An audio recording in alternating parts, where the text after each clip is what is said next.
Movies, l'émission de ceux qui aiment voir les films en salle.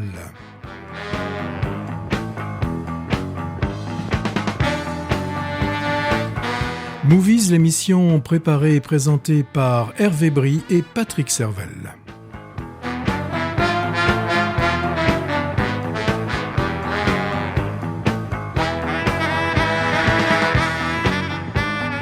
Au programme de ce nouveau numéro de Movies, nous vous parlerons d'un VRP old school qui fait de la résistance. C'est Jacques Gamblin dans L'Homme debout.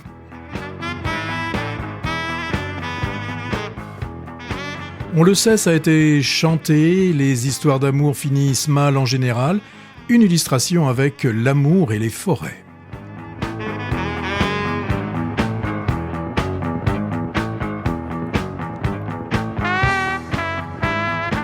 L'Iran en plan fixe, c'est l'odeur du vent. Une fin de règne colonial à Madagascar pour l'île Rouge.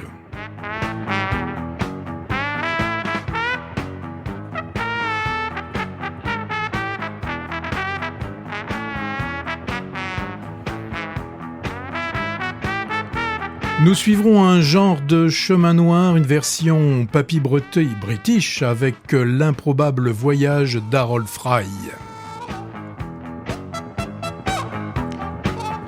Et enfin, un documentaire glaçant sur le combat d'une famille pour sauver une jeune fille innocente, c'est cet hiver à Téhéran.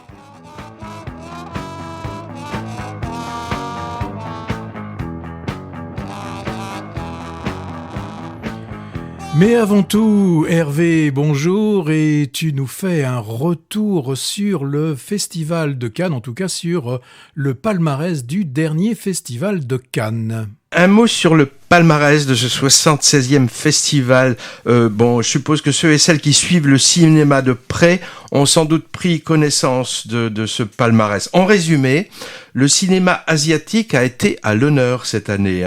Par exemple, le prix du scénario est revenu à Monster, du cinéaste japonais Koreeda. Et nous, on trouve que c'est un prix mérité pour cette histoire en triptyque où chacun a sa vérité. Monster a également eu la Queer Palm, donnée officieusement à un film LGBTQ+ friendly. Et finalement, je me demande bien pourquoi il a eu ce prix. Prix de la mise en scène au réalisateur d'origine vietnamienne, Tran Anh Ung, pour La Passion de Dodin Bouffon, ou Dodin Bouffon, je sais plus. Tran Anh Ung, c'est un cinéaste découvert à Cannes il y a 30 ans avec L'odeur de la papaye verte. C'est une production française qui parle de cuisine avec Binoche et Magimel. Et le titre à l'international, Patrick, ça ne s'invente pas, ce sera The Pot-au-Feu. The Pot-au-Feu. Prix d'interprétation masculine à l'acteur japonais Yoshi Yakusho, je dois pas bien le prononcer, dont le long métrage de Wim Wenders en compétition, et j'ai oublié d'ailleurs le nom du film. Prix d'interprétation féminine à l'actrice turque Merve Dizdar. On peut aussi considérer qu'elle vient de l'Asie finalement. La Turquie, c'est à 95% l'Asie. On reste encore en Asie avec la Caméra d'Or, décernée au premier long métrage, toutes sections confondues. Elle est revenue à un réalisateur vietnamien, Pham Thien Han, pour son premier film, donc, son titre, je l'ai également oublié, c'est pas très pro tout ça. Grand prix à Zone of Interest de Jonathan Glazer sur la vie de famille du commandant d'Auschwitz, et je sais que ce film a donné lieu sur place à des critiques assez contrastées. Et prix du jury aux Feuilles mortes du Finlandais Aki Kaurismäki. Et enfin, Cocorico, Palme d'or au français Anatomie d'une chute. On n'a pas vu, Le sujet, c'est la violence conjugale, comme un autre film à l'affiche actuellement dont on va parler tout à l'heure, L'amour et les forêts. Alors, l'intervention de la réalisatrice Justine Triet lors de la remise du prix a secoué un peu le cocotier. Elle a défendu les mouvements sociaux contre la réforme de la retraite et elle a évoqué ses inquiétudes sur la pérennité du modèle d'exception culturelle français. Alors, toute la Macronie lui est tombée dessus, lui reprochant un peu de mordre la main qui la nourrissait. Je trouvais ça un peu curieux quand même. C'est pas parce qu'un artiste est aidé par le CNC, par exemple, qu'il doit adouber gentiment la politique du gouvernement en place. On peut être aidé par des dispositifs et rester libre de sa parole. En tout cas, notre président, d'habitude si prompt à s'afficher en photo avec les winners, il l'a pas encore officiellement félicité. Ça veut dire qu'il est vexé. Hein. Dernière info, Patrick, tu le sais ça, la Palme Dog, meilleure prestation d'un chien acteur, est revenue à un border collie qui joue justement dans Anatomie d'une chute. Nous, on en avait repéré un très bon aussi. Ah oui, dans un film qui s'appelle Le règne animal, le film avec Romain Duris. Je crois que c'était un border collie aussi. Ils sont au top celui-là. Hein. Mais il n'a pas eu la palme. Alors, on reparlera peut-être de tous ces films dont les sorties vont s'échelonner dans l'année, voire en 2024. Tu as quelque chose à rajouter, Patrick, ou tu nous parles du premier film? Je vais commencer. Enfin, pour Cannes, malheureusement, on n'a pas vu, on a vu qu'une partie des films qui étaient proposés à la compétition. Et moi, j'ai vu Monster et je suis tout à fait d'accord qu'il ait pu avoir ce prix du scénario parce que vraiment c'est original. Oui, c'est original et c'est surtout la façon dans ce film de voir la même histoire mais racontée avec par les trois protagonistes, donc avec une vision différente de la même réalité normalement. Voilà. Alors on part en Iran, c'est ça? Oui, alors là, moi, le film dont je vais vous parler, ça se passe en 2007. On a Renae Jabari, 19 ans, qui poignarde un homme qui est sur le point de la violer. Donc, elle va être accusée de meurtre et condamnée à mort. Et là, à partir d'images filmées clandestinement, le film va nous montrer en fait tout le combat de la famille pour tenter de sauver cette jeune fille qui est devenue un symbole de la lutte pour le droit des femmes et typiquement le droit des femmes en Iran. Donc on va suivre toute cette famille. Bon, dès le début, on sait que c'est peine perdue. Donc il y a pas une un suspense qui est mis en place, mais plutôt on va suivre en fait les 7 années qui vont suivre la décision du juge, enfin la décision du procès, et donc c'est 7 ans après, il faudra attendre 7 ans pour que la condamnation soit exécutée. Alors, bien sûr, quand on parle de procès, il faut plutôt parler de simulacre de procès. Le seul fait qui est retenu, c'est qu'elle a tué l'agresseur. Et on est dans un pays où on utilise encore cette loi qu'on appelle la loi du talion, et grosso modo, on connaît la formule œil pour œil, dent pour dent. Elle a tué, donc elle devra mourir, peu importe qu'il y ait une très grosse circonstance atténuante, puisque là, c'était pour éviter d'être violée qu'elle a tué cet homme. On va l'accuser d'avoir prémédité son meurtre, d'avoir acheté un couteau alors que le couteau était dans la pièce. Enfin, tout est simulacre dans ce procès. Il se trouve que l'homme qu'elle a tué était quelqu'un d'important, en tout cas qui était proche du gouvernement.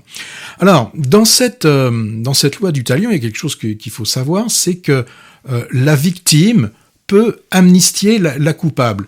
Et actuellement, il y a eu plusieurs cas comme ça en Iran. La famille des victimes, oui, tu veux dire? Oui, pardon. Le représentant de la famille des victimes peut amnistier la coupable. Et là, en l'occurrence, c'est le fils aîné. Alors, ça arrive, qu'il y ait vraiment le fait qu'on amnistie. Je l'ai lu ces derniers temps. Il y a eu, par exemple, une femme sur laquelle on avait jeté de l'acide, parce qu'elle refusait de se marier. Elle avait la possibilité de pouvoir, c'est quand même dingue, que de l'acide soit versé dans un œil de celui qui avait fait. C'est le principe du talion. C'est le principe du talion. Voilà. Et donc elle a amnistié. Donc là, on va avoir pendant ce film, on va suivre en fait les réflexions que va quand même finalement avoir le fils de la victime et de savoir s'il va amnistier ou pas amnistier. Il y a une sorte de mauvais suspense pour la famille de savoir s'il va amnistier ou pas. Alors ce qu'il faut savoir aussi, c'est que pour l'exécution, c'est lui qui est, enfin donc le fils de la victime, celui qui peut amnistier, qui va exécuter la sentence. En l'occurrence, puisque là, elle ne va pas être poignardée comme elle a pu poignarder l'homme qui voulait la violer, mais elle va être pendue, et donc là, c'est le fils de la victime qui appuiera sur un bouton ou poussera la chaise pour l'exécution. La période de ce... Alors, c'est entre 2007 à 2014. Et alors, tu parlais de documents filmés clandestinement. Oui. Le film est iranien ou pas? Alors, le film Moi, je l'ai pas vu. Non, le film est franco-allemand, plutôt allemand. Donc, cette documentaliste, documentariste, je disais qu'il y a quelque chose qui allait pas. Cette documentariste a travaillé, alors a fait des interviews avec une partie de la famille qui vit en Allemagne, dont la mère continue à se battre, même si sa fille maintenant a été exécutée, mais pour que cette loi disparaisse d'Iran. On a le père qui lui est toujours là-bas, donc c'est un petit peu compliqué. Et est-ce qu'on voit la jeune fille en prison ou pas? Alors la jeune fille, on voit que des photos, on voit quelques photos. Et on a beaucoup d'enregistrements. Aussi, on a des enregistrements. Alors, on a des véritables enregistrements et on a aussi des enregistrements... Donc, des relectures. Relectures par une actrice. Et beaucoup de photos, donc, sont des photos, des images type smartphone, qui ont été faites clandestinement, parce qu'il faut savoir, par exemple, qu'il est formellement interdit de filmer des extérieurs de prison ou des choses comme ça. Donc, c'est un documentaire assez froid, assez glaçant. Il n'y a pas de recherche de faire pleurer, quoi, en n'ayant pas peur des mots. Ça refuse aussi, je l'ai dit, le suspense. Voilà, donc on suit quand même le calvaire de cette famille, mais qui continue à se battre. Alors je sais que le film est sorti déjà depuis plusieurs semaines et il reste dans certaines salles et il est encore distribué. Ce que tu m'as dit sur le film que j'ai pas vu m'évoque deux choses. Anatomie d'une chute de Justine Triet. C'est un procès aussi d'une femme qui a tué son mari. J'ai pas vu le film, mais je sais que c'est l'histoire. Et ce que tu me dis également m'évoque un autre film iranien, tu te souviens, c'est Le diable n'existe pas, où on voyait la peine de mort aussi, finalement. Alors, on change de sujet. Oui, toi, tu vas nous parler d'un homme qui serait debout. Oui, alors un homme debout, film français, donc, à classer dans quel genre? On va dire comédie dramatique. C'est le portrait croisé de deux personnages plutôt solitaires, en difficulté relationnelle avec leurs proches, et tous deux assez peu adaptés au monde du travail actuel. Mais l'un, alors c'est un VRP old school, qui a ses petites habitudes, et que sa boîte veut mettre à l'écart, alors lui il s'accroche bec et ongle à son job. Et l'autre essaye de se faire une place dans cette même boîte où elle débarque, peut-être au prix de concessions.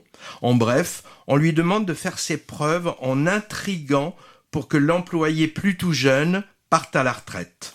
Alors le scénario est apparemment tiré d'un roman. C'est le premier long métrage d'une réalisatrice qui s'appelle Florence Vignon, qui a auparavant collaboré comme scénariste avec Stéphane Brisé. Stéphane Brisé, on le connaît, c'est un cinéaste qui s'intéresse beaucoup au monde du travail et de l'entreprise. Mademoiselle Chambon, La loi du marché, Un autre monde par exemple, les trois avec Vincent Ladon d'ailleurs. Et c'est le cas ici aussi, mais le monde de l'entreprise qui nous est brossé avec gros actionnaires paternalistes, patrons et secrétaires un peu caricaturaux. J'ai trouvé ça moyennement crédible. Et puis le côté aussi vintage du représentant en papier peint est quand même un peu too much. Il m'a fait penser à d'autres personnages de VRP vus dans d'autres films. Alors, pas les galettes de Pont-Aven. Si, et qui sont souvent pathétiques. Ah bah oui, celui interprété par Jean-Pierre Mariel dans Les Galettes de Pont-Aven. C'est des parapluies, lui, je crois. C'était des parapluies, je sais peut-être bien. Oui, je crois, oui. Mais en tout cas, là c'est moins truculent que dans Les Galettes de Pont-Aven. Où j'ai pensé aussi au VRP joué par Jean-Pierre Bacry, colporteur qui vend des brosses à dents écolo dans le film de Patrice Lecomte qui s'appelle La vie privée de Monsieur Sim. Alors là, le voyeur Non, le voyageur représentant Placier, c'est ça que ça veut dire VRP, hein, est interprété par Jacques Gamblin, acteur moi que j'aime beaucoup, et raison pour laquelle je suis allé voir le film. Bon, il était épatant en Deschanel lunaire dans Le Président l'an dernier, et là il est égal à lui-même. Le tigre et le président, non ? Qu'est-ce que j'ai dit ? Le président. Ouais, le tigre et le président, c'est ça. Et il est égal à lui-même dans L'Homme debout, c'est-à-dire royal, sans en faire trop. La jeune femme, c'est Zita Hanroth. Moi, je l'ai découverte, beaucoup de monde l'ont découverte dans Fatima de Philippe Faucon en 2015. Elle avait eu un César du premier rôle, je crois, de jeune découverte, je sais plus comment on dit. Elle est très bien aussi, très émouvante, en personnage obligé de jouer un rôle de nettoyeuse qui ne lui convient pas. Alors, c'est pas le genre de film qui révolutionne l'art cinématographique, hein. C'est filmé plan-plan, sans prétention, mais plutôt bonne surprise pour moi. Il est un peu passé à la trappe et il semble pas avoir rencontré beaucoup de succès. Je regardais les chiffres, 30 000 entrées, je crois, depuis qu'il est sorti. C'est pas baisef, hein. Du coup, il est rare à l'affiche, 3 semaines après sa sortie. Et c'est dommage. C'est quand même le lot de pas mal de films, finalement, hein. Mais c'est pas une raison pour ne pas en parler. Voilà, pour L'Homme debout, et qui aurait pu d'ailleurs tout aussi bien s'appeler La jeune femme debout. Qu'il est dur de défaire, j'en reste carreau dans ta ville frontière, sise au bord de l'eau, abruti de lumière, comme pris au lasso, je me laisse défaire de tous mes oripeaux. Tes gestes d'orfèvre, ta vie de femelle, je te jure que je m'en fous. Le plaisir vorace dans l'impasse, et alors de ma vie vulgaire dans l'armée de l'air, je garde l'amour, c'est tout. Plus rien n'est en place, comme tout s'efface, et alors je m'en fous. Voilà donc l'indice race. Où sont les chevaux? Mon ami Pégase et la belle aux eaux. Oh, je n'ai plus de visage, je reste caché, caché dans ton ombre, ton ombre portée. Je suis dans l'espace, un temple de glace, je n'aime plus rien du tout. Malgré les menaces, comme tout me lasse, je m'en fous, je m'en fous. Si dans tes bontés internationales, je ne vaux plus le coup, c'est l'adieu aux armes, l'oubli est en place, et alors je m'en fous. Oh, donnez-moi la lumière sur ce champ muet, ce long champ de misère et de vanité.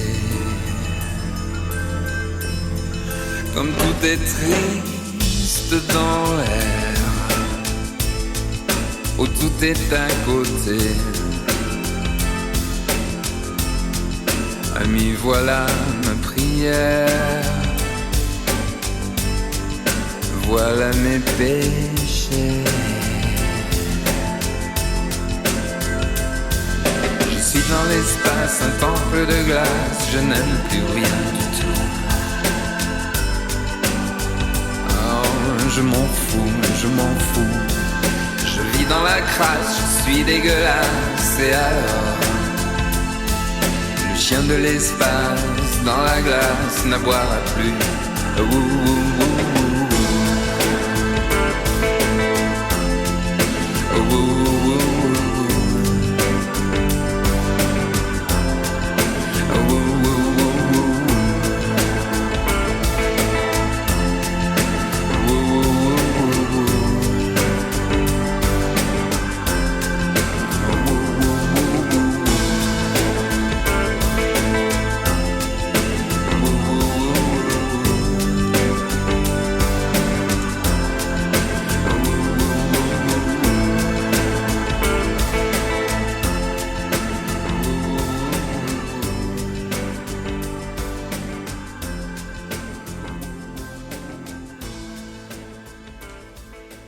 C'était un petit clin d'œil hommage à l'auteur, compositeur, interprète auvergnat Jean-Louis Murat, décédé récemment.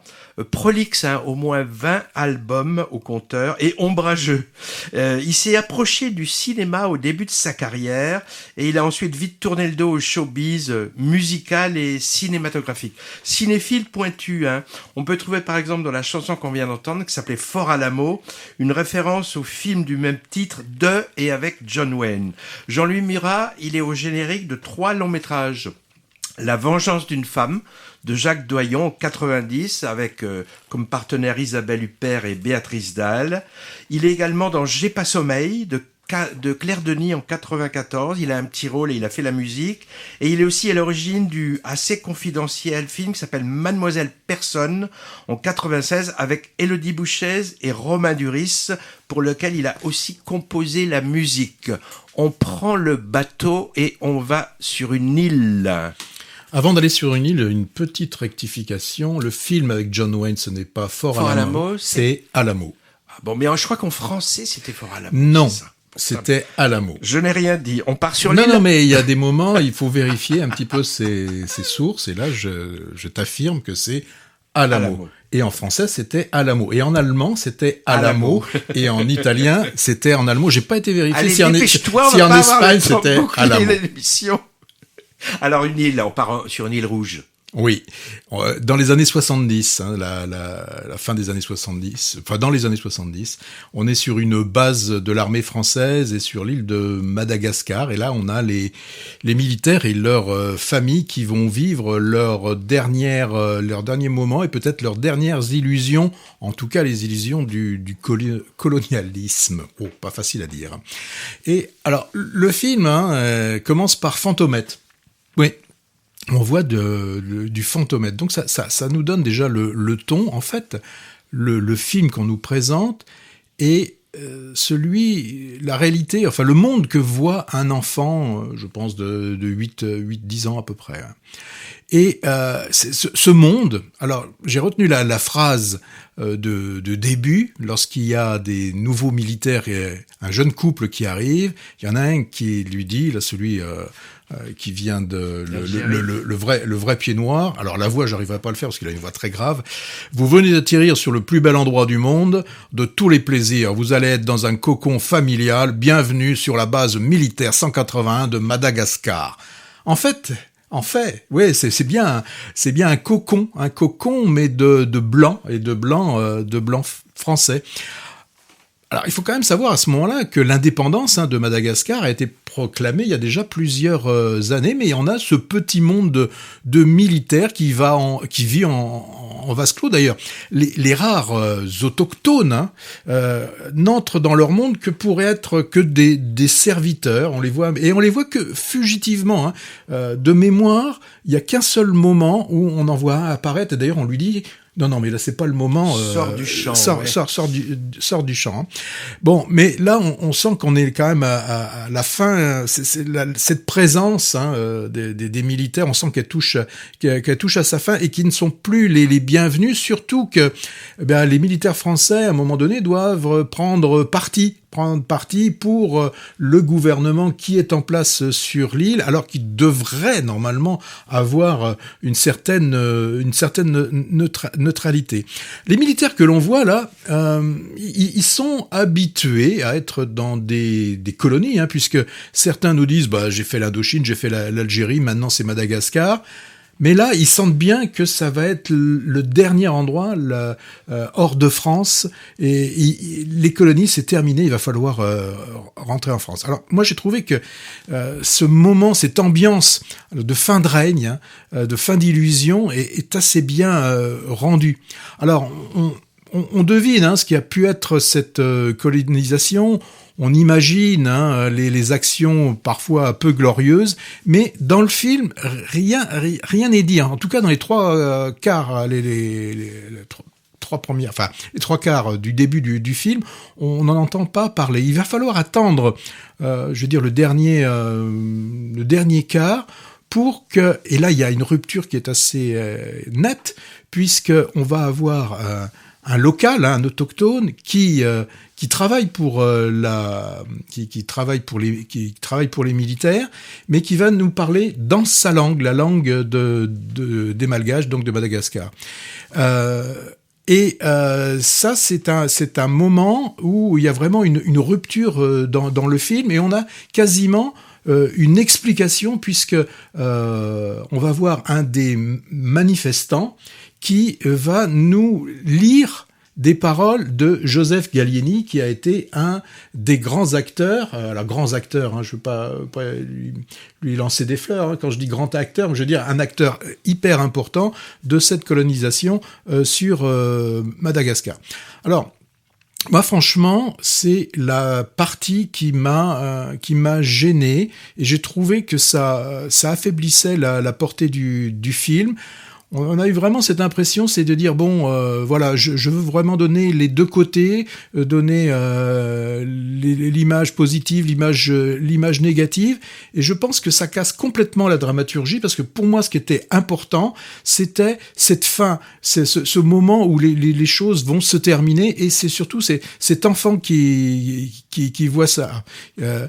Alors, ce qui est intéressant, c'est ce jeune garçon qui regarde du fantomètre, mais il est dans un moment, c'est le moment de préadolescence où il se rend compte que ce que disent les adultes ne sont pas toujours la vérité. Et lui, il a cette capacité toujours à voir ce qu'il y a derrière. Il y a une scène où très bien, où on voit un peu comme quand il y a un magicien qui fait son tour. Eh bien, il y en a certains qui arrivent à voir comment il le fait.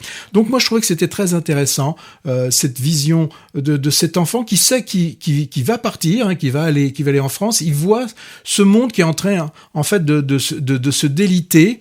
Et voilà, moi, j'ai été gêné que ce film, que cette fin trop explicative, qui a certainement des vertus pédagogiques, mais je trouve que d'un point de vue purement cinématographique, c'est mal foutu d'avoir mis ce dernier moment.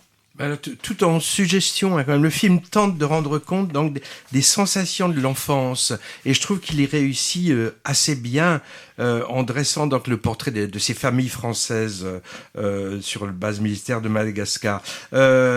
Le réalisateur Robin Campillo, qui évoque là ses propres souvenirs d'enfance, j'ai lu, il est plutôt virtuose, et le rendu de l'ambiance curieuse et ambiguë qui règne dans cette micro-société, je trouve ça très réussi.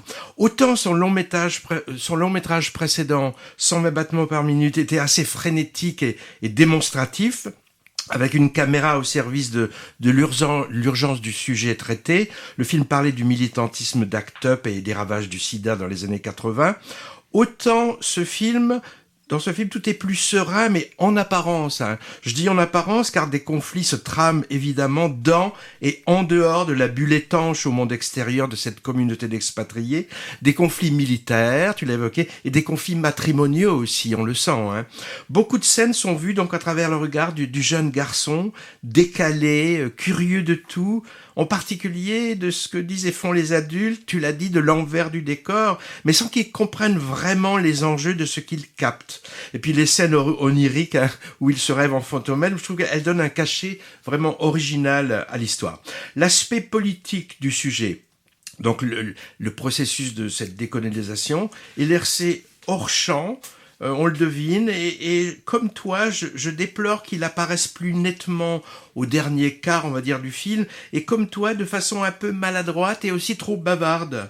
On a presque deux films très différents, finalement, et le premier m'a davantage convaincu. On comprend bien le propos, quand même, du réalisateur, qui veut évacuer du champ les colonisateurs pour enfin donner la parole aux autochtones. D'ailleurs, le film est entièrement parlé en langue locale à la fin, mais j'ai trouvé ça, un peu artificiel. Les deux enfants de 8 ans environ, le garçon et sa copine sont vraiment épatants, la grâce à l'état pur. Mention aussi, je trouve, moi, à la maman, interprété tout en subtilité par une déjà grande actrice. Émilie Dequesne. Non, Nadia Tereskevitch. Ah puis oui, non. Ouais. J'avais un autre film. Alors... Nadia Tereskevitch, révélée récemment dans Les Amandiers de Valéria Bruni-Tedeschi, puis Mon crime de François Ozon. Donc c'est quand même une belle expérience de film et moins rentre dedans qu'on pourrait penser d'un film sur la décolonisation de Madagascar, plus subtil. Et comme j'aime bien toujours les petits détails techniques, je ne sais pas si tu avais remarqué, format très carré, format 1.37, qui donne vraiment aussi cette notion, enfin ce sentiment d'enfermement avec ce choix de cadrage. On revient en France. Oui, là tu nous parles de l'amour et les forêts. C'est l'histoire d'une emprise conjugale. Rencontre coup de foudre entre Grégoire et Blanche, lune de miel, puis descente aux enfers de ce jeune couple bien sous tout rapport, et le tout nous est montré sous forme de flashback par le récit de la femme qui s'entretient avec son avocate. Alors le début est léger et sentimental et fait penser à du Jacques Demy, forcément, avec la présence de 2 sœurs jumelles, et même à un moment chanté. Je pense que tout ça n'est pas fortuit, c'est vraiment volontaire. J'ai pensé aussi à du Rohmer au début, mais là je sais pourquoi. On y voit les 2 acteurs fétiches du cinéaste, Melville Poupeau, et également, trop rare sur les écrans, l'émouvante Marie Rivière, fameuse héroïne du Rayon vert de Rohmer. Puis, donc, petit à petit, ça se gâte, et ça va virer au drame chabrolien, ou carrément au thriller hitchcockien. La maison isolée, la blondeur d'une femme en danger évoque forcément ça. Et avec ce Dr Jekyll en public et avec ses 2 enfants, et de plus en plus Mr Hyde dans l'intimité, on se demande jusqu'où ça va aller. Comme je connaissais un peu le sujet du film avant de le voir, j'ai cherché des indices avant-coureurs du caractère un peu pathologique de ce mari, mais j'en ai peu trouvé. J'en ai trouvé quelques-uns, mais je ne les dirai pas. Un peu comme l'épouse, donc, on découvre petit à petit les manipulations et les manœuvres du mari. J'ai vraiment trouvé ça haletant, et à la fin, dont je ne dirai rien non plus, je trouve que c'est formellement très fort, la manière dont est montré comment le film se clôt. La réalisatrice et scénariste et actrice, Valérie Donzelli, elle a beaucoup de talent dans les 3 domaines. Elle l'avait démontré en 2010 avec son très beau mélodrame La guerre est déclarée, à teneur autobiographique sur la maladie d'un enfant, et elle le confirme avec L'amour et les forêts, dont j'ai vu que le scénario était tiré d'un roman de Eric Reinhardt. La distribution, Melville Poupeau, donc très bien en psychopathe torturé et tortionnaire, et Virginie Efira dans un double rôle, juste et émouvante dans les 2. Belle surprise de voir apparaître au casting Virginie Ledoyen, qu'on voit trop peu, et un chanteur que j'aime beaucoup, Bertrand Belin, en amant charmeur. Alors le cinéma de fiction, il s'intéresse depuis longtemps à ce thème du mari toxique. Moi, j'ai pensé par exemple à Soupçon d'Hitchcock en 1941, où John Fontaine a de plus en plus peur de son époux Cary Grant. Plus proche de nous, L'Enfer de Chabrol en 1994, reprise d'un scénario de Clouzot qu'il n'avait pas achevé, avec Cluzet, tu te souviens, en jaloux maladif d'Emmanuel Béard, ou Jusqu'à la garde, plus récemment, avec Denis Ménochet, très menaçant envers Léa Drucker. On peut aussi évoquer la tragédie musicale récente, Annette, de Léos Carax sur le sujet. Alors évidemment, tout ça résonne fortement avec les féminicides dont la presse parle maintenant beaucoup, et n'appelle plus de drame passionnel, entre guillemets, terme à connotation presque positive. La passion, c'est beau. C'est également donc le sujet de la Palme d'Or de Cannes cette année, Anatomie d'une chute de Justine Triet, film de procès qui sortira, on ne sait pas trop quand. Bon alors, Patrick, Demy, Rohmer, Chabrol, Hitchcock, que j'ai mentionné comme référence, c'est quand même pas mal, mais je sais que tu vas les nier parce que t'as pas trop aimé. Alors, explique-nous ça avant de faire tes cartons et de passer à la comptabilité. J'ai pas du tout aimé le film. Je suis pas Carrément pas du tout. Non, j'ai pas aimé le film. Je suis pas rentré dans le film parce que j'ai vu Melvin Poupeau et Virginia Efira d'ailleurs au carré, hein, puisqu'elles étaient deux, hein, pour jouer les deux juifs. Et tu aimes pas Virginie Efira? Oui, mais là j'ai vu Virginie Efira. T'as pas vu Blanche, le personnage? Je n'ai pas vu Blanche, et de la même façon pour Grégoire, j'ai vu Melvin Poupeau. J'ai vu Melvin Poupeau qui prenait un certain plaisir à jouer ce rôle qui doit être très intéressant pour un acteur. Comparer et parler d'Hitchcock, je sais pas, de parler de Vertigo et de mettre ce film à côté, bon, c'est toi qui vois. Soupçon, j'ai pas parlé de Vertigo. Oui, il y a Soupçon, oui, ok, mais je pensais aussi à Vertigo quand même, quand on est en train d'essayer de comprendre certaines choses. Et tu parlais aussi du film de Chabrol. Autant dans le film de Chabrol, là j'étais rentré dedans parce que je trouvais que les interprétations étaient beaucoup plus intéressantes, hein, celle de Béard et puis celle de Cluzet m'avait convaincu. Là je n'ai pas été convaincu. Il y a aussi des éléments dans le film qui m'ont gêné. Tu en as parlé, hein, tu as parlé de cet amant, donc avec le chanteur. Je n'y crois pas du tout. Dans le film, je n'y crois pas. Alors c'est difficile, hein, de parler de ce film vu le sujet. C'est un sujet où il est difficile d'en parler, de dire que le film. Oui, elle aurait pu faire ça, elle aurait pu faire ça. On peut pas dire des choses comme ça. Oui, mais là, non, voilà, moi je suis pas du tout autant. Le sujet est très fort avec cette toxicité qu'il a, qui est quand même assez, qui est dingue. Je sais que ça existe. Mais tel que est Efira dans le film, je n'y crois pas. Je pense qu'elle aurait réagi différemment. C'est simplement ça. Je pense que c'est le choix de Virginie Efira là qui me pose souci, et c'est certainement son interprétation qui m'a posé souci. Et aussi des scènes. Pourquoi rajouter moi, j'aime bien les ellipses. Là, il y a un moment, il y en a pas. Pourquoi voit-on Virginie Efira l'avoir nue pour prendre sa douche? Ça n'a rajoute rien au film. Je l'avais déjà, moi, vu dans Laure Calamy, dans, c'était quoi, les Cyclades. Il y a des moments, je sais pas, pourquoi rajouter... alors, et en plus, le film est... C'est une femme qui filme. Oui, oui, mais je trouve ça... Bon, je sais pas si c'est pour attirer le chaland ou quoi, mais... Oh, comment tu es... Bon. J'ai pas aimé. On est d'accord sur notre désaccord. Oui. Bon, d'accord.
C'était du Jean-Michel Jarre, hein, notre pape de l'électro-techno française, version commerciale on va dire.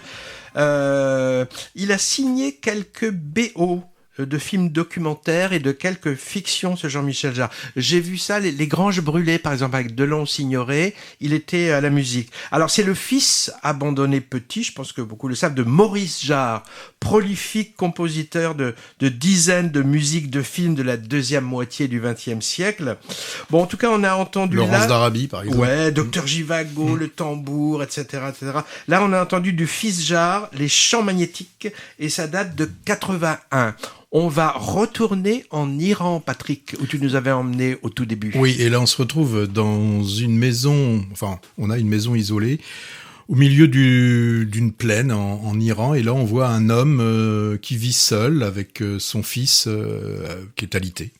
D'ailleurs, à un moment, au début du film, on se demande s'il est alité ou s'il est pas complètement mort, mais il ne l'est pas, puisqu'on voit à un moment donné quand même qu'il a bien les yeux ouverts. Et ce qui va se passer, c'est que le transformateur qui est juste à côté donc de la maison, il tombe en panne. Et c'est catastrophique pour cet homme, puisque son fils qui ne bouge pas a besoin d'un matelas anti-escar, et ce matelas a besoin d'être alimenté pour justement qu'il évite qu'il ait des problèmes. Et là, il va partir, il va partir téléphoner pour demander qu'un électricien vienne pour réparer.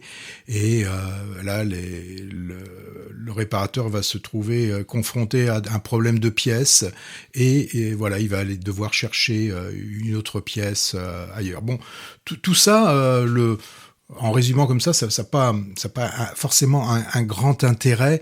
L'intérêt, c'est comment le film est fait et ce qu'il nous propose. C'est ça qui est pour moi le plus intéressant.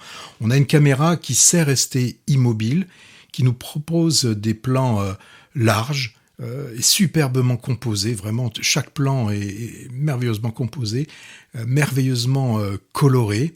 Alors, on a des plans fixes qui sont suffisamment longs pour qu'on ait le temps de regarder l'image et de regarder ce paysage et de voir l'action se passer dans ce cadre.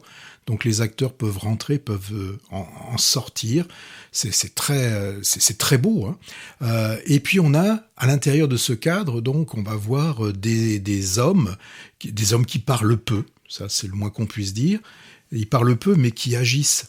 Des hommes qui comptent, hein. Il y a des moments là, l'argent a une importance dans le film. Quelques femmes aussi. Oui, oui. Et donc ces hommes, ils comptent, mais aussi on peut compter sur eux, hein. Et donc le réalisateur Hadi Moghadegh, Moghadegh, je sais pas comment on le prononce, hein, je le certainement mal. C'est lui qui est devant et derrière la caméra. Et donc, il va nous dépeindre ces hommes, hein, et ces quelques femmes, résilients, persévérants, solidaires, et surtout, moi, le mot qui me vient à l'esprit, c'est digne. C'est d'une énorme dignité. Quand on voit ce personnage au début du film, et là, on se dit, ça va être compliqué. On le voit accroché à la colline, en train on ne sait pas exactement, de ramasser des plantes, parce que je pense on le voit un peu dans le film. Là aussi, le plan est magnifique, à 45 degrés. Et là, on se dit, mais comment va-t-il faire pour en sortir quand on découvre ensuite qu'il est paraplégique, hein, donc paraplégique, pas cul-de-jatte, mais presque, hein, il ne peut vraiment pas il ne marche que sur ses jambes recroquevillées. C'est assez... Mais je trouve qu'il n'y a pas de misérabilisme. Non, mais ça te prend quand même. Il est fort jusqu'au bout, ce monsieur. Et là, quand tu vois ce film, tu te dis, mais franchement, moi, de quoi on a à se plaindre. Voilà. Alors, le film s'appelle l'odeur, l'odeur du vent. Mais je me disais, il va le dire au bout de combien de temps? Mais c'est pas forcément le titre que j'aurais choisi. J'aurais plutôt penser au souffle du vent, pas la caresse du vent, mais dans ce film, bien évidemment, on ne le sent pas par notre nez, mais avec la bande son qui est très travaillée, on a l'impression de le sentir passer sur nous. Ouais, il y a un peu un souffle continu, c'est vrai. Et puis il y a les images, les ondulations de la végétation. Alors, ce qui est important dans ce film, c'est que ça va être la recherche des deux acteurs principaux, c'est de rétablir au travers de l'électricité, c'est de rétablir la lumière, redonner de l'énergie, ce symbole de vie pour en fait continuer à vivre. Dans ce film, c'est difficile d'en parler parce qu'il y a plein de choses qui se passent. On a des acteurs, enfin des rôles de personnes handicapées. Il y a cet aveugle qui apparaît et qui lui aussi va jusqu'au bout de ce qu'il veut. Il a un rendez-vous. Là, je peux le dire, il a un rendez-vous galant et c'est très drôle. Alors. Après, d'un point de vue, on pourrait dire, puisque c'est quand même un film iranien, on se dit, est-ce qu'il n'y aurait pas quelque chose un sous-texte politique. En tout cas, il n'est pas frontal. Enfin, pour moi, il n'y a pas de message frontalement politique, anti-gouvernemental contre les régimes de Téhéran. D'ailleurs, Téhéran, enfin... C'est pas une carte postale touristique. Non, mais moi, ce qui m'a surtout... je l'ai plus vu comme étant un peu un conte, parce que là, on a donc cet homme, cet électricien, qui, comme on l'a dans certains contes, qui va tout faire pour redonner quelque chose. C'est les 12 travaux d'Hercule. Oui, parce que on se dit c'est pas possible tout ce qui traverse. Il traverse des rivières, il traverse beaucoup de choses, mais c'est quand même un agent du service public. C'est un agent du service public qui fait son boulot et beaucoup plus que son boulot pour ses administrés. En fait, ce qu'il fait, c'est pas finalement ce qui pourrait être attendu d'un État. Voilà. Donc moi, je pense qu'il y a cette critique sous-jacente, mais qui est l'intérêt de ne pas être frontal. Et moi, ça, j'ai bien aimé. J'ai remarqué, la religion est tout à fait absente du film. Hein. À aucun moment, et ça, peut-être que ça plairait pas trop aux mollahs iraniens. Je sais pas, je sais pas. Enfin, je serais curieux de savoir ce que le gouvernement, est-ce qu'il est sorti en Iran, etc. Je sais pas. Alors, je terminerai en parlant vraiment de cette bande son. Donc très peu de dialogue. Je sais pas s'il y a 20 lignes de dialogue dans tout le film, mais la bande son est hyper travaillée. Et donc ce vent, on le sent. On le sent quand même, on le sent sur nous, et surtout avec le son multicanal, on a ce son qui envahit toute la salle. Vraiment, ça a été un moment très fort, moi. La même journée, j'ai vu ces deux films iraniens, et franchement, quand je vois ces films iraniens, je suis désolé, mais cette histoire d'amour et de forêt, ça me semble. On compare pas des choses. Je peux en dire un mot sur Oui, bien sûr, oui. Moi, alors pour faire contrepoint, Patrick, je voulais parler de Fast and Furious, parce que figure-toi que le même jour que L'odeur du vent, j'ai vu la fin du dernier de la franchise Fast and Furious. C'est le 10. J'ai vu le dernier quart d'heure en me glissant subrepticement dans la salle en attendant ma séance. Tu vas pas me gronder, Patrick, parce que je sais que tu fais ça aussi. Hein. Alors j'étais curieux de voir ce film. Alors c'est hallucinant. Hein. Surenchère motorisée vraiment impressionnante. Mais comme d'habitude, sans enjeu, car on sait que le héros et son fifi vont s'en sortir. Je spoil pour ceux qui ne l'ont pas vu. Le méchant ne gagne pas à la fin. Quel contraste avec le film dont tu viens de nous parler. Hein. Là, c'est un plan toutes les 2 secondes, un montage haché. Et c'est pas l'odeur du vent qu'on sent, mais avec les avions, les hélicos, les bagnoles, les camions, c'est plutôt celle du kérosène, de l'essence et du gasoil. Et d'ailleurs, l'acteur principal s'appelle Vin Diesel. Tu sais que le réalisateur est français de ce film, s'appelle Louis Leterrier. C'est le fils de François Leterrier, fils d'un cinéaste de comédie à succès des années 70. Bon, mais plutôt que rapide et furieux, revenons à lent et zen avec cette odeur du vent iranien. Donc, minimalisme dans le fond, l'histoire est très simple, et dans la forme, la manière de montrer les événements, des dialogues, comme tu l'as dit, qui tiendraient sur une feuille A4, même par recto verso. Alors, à quoi ça tient qu'une telle sobriété, tant dans le synopsis que dans la mise en scène, fonctionne?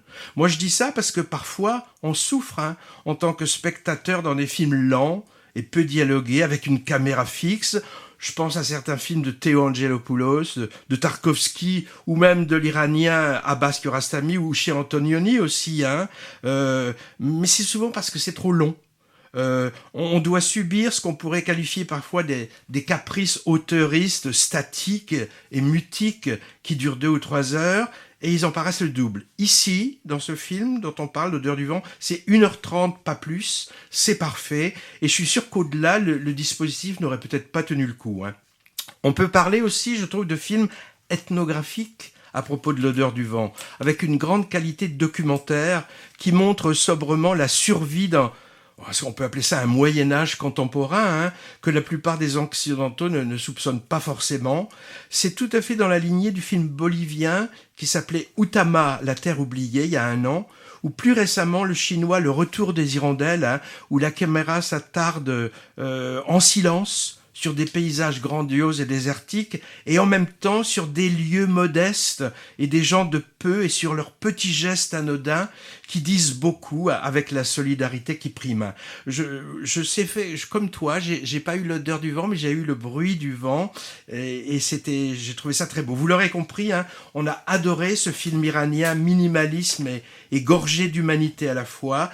Visionnage vivement conseillé à tous les hyperactifs, en guise de thérapie, et à diffuser obligatoirement dans toutes les écoles de cinéma pour montrer qu'on peut faire passer des messages percutants et des émotions fortes autrement qu'avec un filmage épileptique et un montage trépidant. En tout cas, je pense qu'il n'y a pas photo. Est-ce que tu crois que c'est le meilleur film du lot qu'on présente aujourd'hui? Moi, c'est celui qui, moi en aussi, tout cas, a provoqué le plus d'émotions, vraiment, et des émotions positives. Et vraiment, si vous allez voir le film, restez bien sur la scène finale, sur le plan final, qui est un petit peu long, mais il faut vraiment aller jusqu'au bout de ce plan. Bon, je vais quand même parler du dernier film qu'on a promis d'évoquer, c'est L'improbable voyage d'Harold Fry. Début, 5 premières minutes. On est chez un couple de retraités dans le sud de l'Angleterre, ambiance morose, pas très chaleureuse, et le mari Harold reçoit une lettre provenant d'un lointain village du nord du pays. C'est d'une ancienne collègue, et la teneur un peu particulière du message, associée à une rencontre qu'il va faire tout de suite après, va déclencher chez lui l'idée un peu saugrenue d'aller voir cette femme, à pied, aux grandes dames de son épouse Maureen, qui ne voit pas ça d'un très bon œil. Alors son long périple va commencer, avec quelques galères. Bon, il est guère entraîné ni équipé, le pauvre, et il rencontre en route plusieurs personnages qui vont guider son parcours de randonneur, mais qui vont aussi éclairer son parcours mental cette fois. Le tout est entrecoupé de flashbacks sur des moments clés de sa vie. Je m'attendais à une comédie sociale british, et c'est vrai que le film est parsemé de notes humoristiques, de personnages un peu excentriques, et s'accompagne d'une certaine satire sociale et politique sur l'Angleterre contemporaine, mais la tonalité du film est plutôt drame intimiste, et de plus en plus à mesure que le voyage se poursuit. Alors c'est aussi une sorte d'ode à la décroissance, ou disons à la simplicité volontaire, et à un certain retour à la nature, et ça j'ai trouvé ça quand même un peu simpliste. Alors j'ai évidemment pensé au récent Les Chemins Noirs, avec Jean Dujardin, à cause du sujet assez similaire, une marche rédemptrice, expiatoire, jalonnée de rencontres et d'embûches, et teintée de religiosité aussi. Mais là, on nous épargne les commentaires off un peu pesants, comme c'était le cas dans le film tiré du roman de Philippe Tesson. Donc, tragédie sentimentale et familiale, qui commence bien, mais s'alourdit en cours de route par une dramaturgie quand même un tantinet chargée et lacrymale. C'est le genre d'histoire type leçon de vie, peut-être un peu téléphonée et édifiante. Patrick, je commence à cerner tes goûts cinématographiques. Tu pourrais parler peut-être de chantage émotionnel, mais de mon côté, j'ai marché avec ce papy, c'est le cas de le dire, et j'ai trouvé ça émouvant. En grande partie, grâce à l'acteur principal, le septuagénaire Jim Broadbent, très connu en Angleterre, à la filmographie impressionnante. Il a commencé sa carrière chez Terry Gilliam, des Monty Python. Il est moins connu de ce côté-ci, de la Manche, et on l'a vu récemment, Patrick, dans quoi ? The Duke. Ouais, tiré d'une histoire vraie d'un type qui avait volé un tableau dans un musée. La réalisatrice de cette adaptation d'un best-seller anglais s'appelle Hattie MacDonald, et elle est surtout connue pour avoir tourné plusieurs épisodes de la série de séries télé british à succès. Voilà pour l'improbable voyage de Harold Fried. Moi, j'ai pas pu m'empêcher de pleurer à certains moments, hein.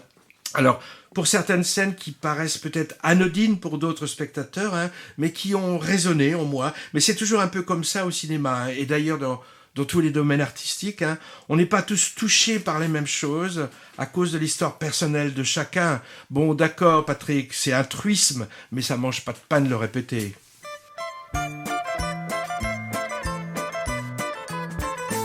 Hai la casa col tetto dipinto di blu e un giardino fiorito, che cosa vuoi più?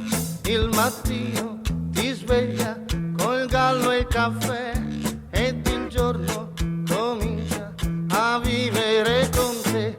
Non crucciarti se hai qualche chilo di più, a qualcuno vai bene così come sei, non crearti problemi, l'amore verrà quando meno l'aspetti, è lui che busserà, non si piange con la bocca piena, non tenere sempre il cuore in pena. Alors, il vient de quel film cette musique de... C'est ton choix, tu oui, assumes. Ouais, de Vladimir Cosma. Je voulais un petit peu de trucs sympas, de fantaisie. Et donc, c'était musique de Cosma pour le film de Pascal Thomas qu'il avait fait après Les Oiseaux, qui s'appelait Pleure pas la bouche pleine. Voilà. Alors, avant de dire au revoir, on n'a pas le temps ni de parler de Dans le viseur, ni la deuxième couche. On peut quand même signaler, parce que ça reste pas longtemps, il y a une rétrospective Jean Eustache, au Jean Eustache de Pessac, à l'Utopia et sans doute ailleurs en France, avec une dizaine de longs, moyens et courts métrages, et ça va être intéressant. Avant de vous dire au revoir, on vous rappelle que vous écoutez forcément, ou vous dites à vos camarades d'écouter nos podcasts sur le site l'instantciné.fr, disponible sur toutes les plateformes. Pour la dernière de Movies, qui sera bientôt, on peut vous demander d'ici 15 jours, n'hésitez pas à nous envoyer un court message audio. Accolade, engueulade, galéjade, ce que vous voulez, on prend tout, 1 minute maximum, via mail à l'adresse movies@orange.fr. On vous dit à la prochaine. À la prochaine. Tous en salle, même s'il fait beau. Il y fait frais dans les salles de cinéma.